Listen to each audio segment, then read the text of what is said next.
সালামু আলাইকুম। আশা করি সবাই ভালো আছেন। এবার তাহলে জামাত সরকার গঠন করবে। এটা এই জন্য বলছি, কারণ জামাতের যে ইউনিক টেকনিক, এটা আসলে সবাইকে আশ্চর্য করে দিচ্ছে। তারা গত ১৭ বছর খুবই আপনার রিমোট কন্ট্রোল টাইপের যেভাবে তারা রাজনীতি করে গেছে, সেই রাজনীতি তারা এখন করছে না। তো যখন এখন ওপেনলি করছে, তাদের অগ্রসরটা কত বেশি হবে, একটু ধারণা আপনি চিন্তা করতে পারেন।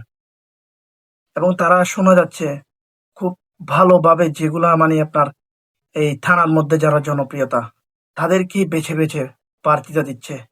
আর ওদিকে বিএনপি, তারা প্রার্থিতা দিচ্ছে টাকার বিনিময়ে।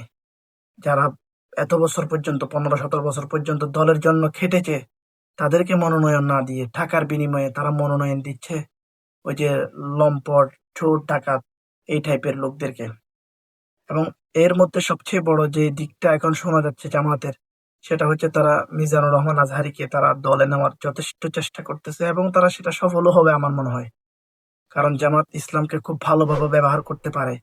ইসলামিক যে একটা মানুষের মধ্যে যে ইমোশন আছে, সেই ইমোশনটা ভালোভাবে কাজে লাগাতে পারে তারা। এবং সেই ইউনিকটাই সবচেয়ে বেশি তারা কার্যকরী করে ফেলছে প্রত্যেকটা জায়গায়। তারা প্রত্যেকটা থানাতে একটা জিনিস দেখে প্রথমে, কোনো ইসলামী মাইন্ডের মানুষ আছে কিনা।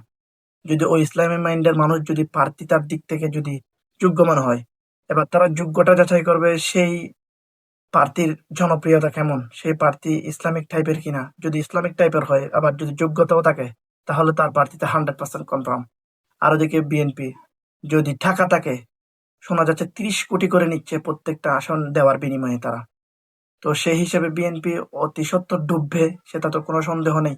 তারা ডুববে যেটা, কারণ তাদের কাজ, তাদের এই যে প্রত্যেকটা কাজেই একদম আওয়ামী লীগের ফটোকপি বলতে পারেন। তো সেজন্য তাদের ডুবাটাই খুব অনিবার্য।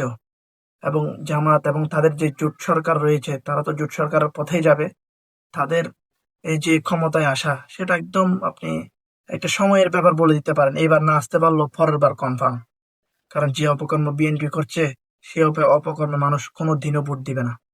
এরকম ভিডিও পেতে চাইলে আমাদের চ্যানেলটি সাবস্ক্রাইব করুন। অবশ্যই সাবস্ক্রাইব করে আমাদের পাশে থাকবেন ইনশাআল্লাহ।